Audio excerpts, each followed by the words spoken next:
Why am I still using this? It's not the lightest. It's not the cheapest. It's not the lightest. Well, actually, I already said it. Well, let's get into the video. In this video, I plan on going over why I actually still use this canister stove. I'm going to share with you some of the pros and some of the cons on this stove. And then there's some like secret tips that I also want to share too to make it actually work a lot better. But first, let's get into the stats because the stats do matter. So here it is. This is the BRS Cam Stove. It's very light. It probably weighs like 26 grams, under an ounce. And you can actually find this on Amazon for roughly between like $15, $17. I'll link it in my description. But I've been using this for about, I don't know, maybe like 5-7 years. Why am I using this if this isn't the lightest or the cheapest option? So why this stove? Well, number one, the requirements. In some places where you go backpacking, it actually is prohibited where you can go ahead and use an open flame like an alcohol stove or a wood burning stove. You're kind of stuck in a situation where do you bring a canister stove or do you not bring a stove at all? So that's another reason why I like to bring a canister stove. Number two, the environment. Well, when you're trying to go backpacking, you kind of want to look at the environment on where you're going backpacking. For example, if it gets too cold, it's actually really hard to use an alcohol stove or in really high altitudes. So bringing a canister stove actually makes more sense. And let me explain like some of the science. So when you have like an alcohol stove, you're taking a liquid and you're trying to get it to a certain temperature where it becomes a vapor and then into like a gas, and that's how it becomes a flame.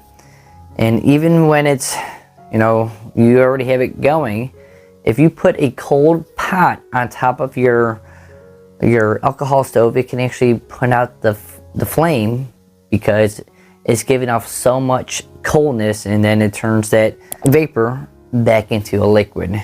So that's one of the reasons why, like in the winter times, I choose to bring a canister stove. Another stove that you could possibly use is a wood burning stove. So again, you want to look at the environment. So I know when I'm hiking on the Appalachian Trail, it rains a lot.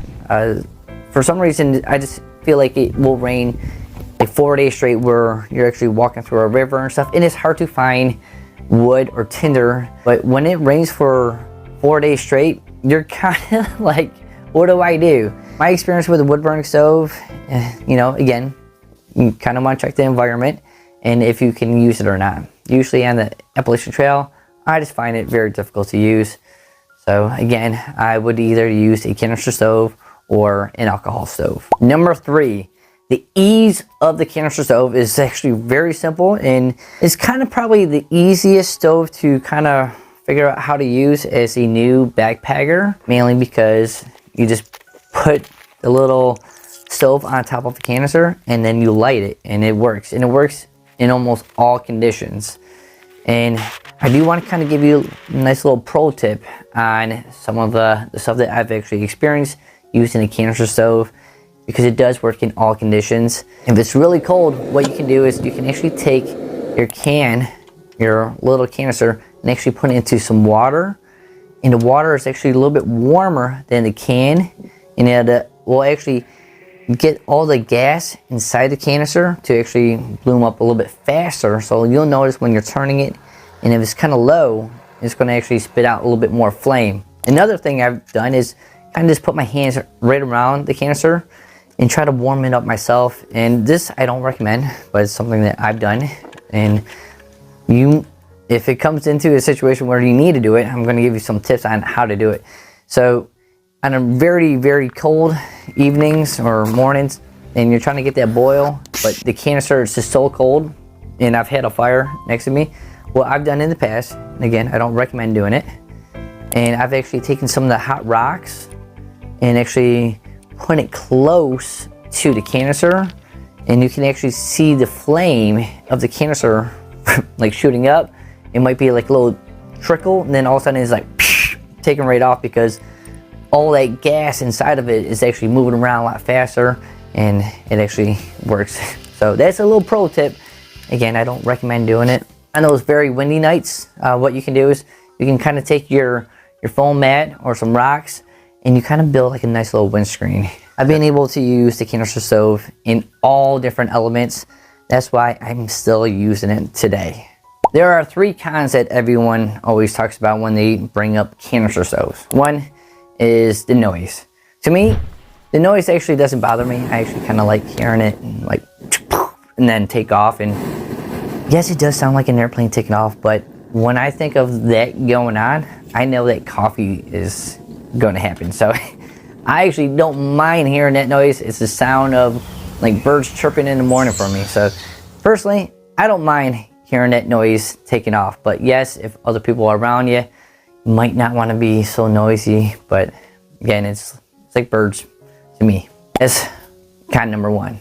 Con number 2, canisters. They actually weigh a lot. And sometimes you might have one that's, you know, kind of full, and then another one that's kind of full, and you don't know what one to take. And you're like, well, this one I could probably get maybe 2 or 3 boils. This one over here, I might be able to get 2 or 3 boils, and this is going to be a 3-day trip. So what one do you bring? You end up bringing them both, unfortunately. But I do have a solution for you. So, and I'll put it at the end of the video and also link it up here. But there is like an $8 tool that you can get on Amazon. There's some that are really expensive, like 35 bucks. But there's a tool, and you just transfer the gas from one canister to another canister, and I demonstrate how to do it. So please don't take both canisters. Save yourself some weight and just buy that $8 tool. The third con that everyone brings up about the BRS, especially the BRS, the quality of it. And I will stand by that I love the BRS, but I do know personally some of my friends that we were on a backpacking trip where their stove, their BRS did not work. So it does happen. Sometimes you get these finicky little stoves that they just don't work. But again, you know, for $16, $17, you're not spending a whole lot of money. So backpacking is difficult, and I know this. I've been doing it for many years. But some helpful videos that you might want to watch are these gear videos over here. It's because I will demonstrate and show you like how I use each piece of equipment, and I also talk about the different prices, so you're not having to go on the internet and search up each thing. So those videos can definitely help you in becoming a better backpacker, or just checking out other gear. Again, this is Coach Bill 3 and 5, and I'm out of here. Yeah, buddy. The canister stove.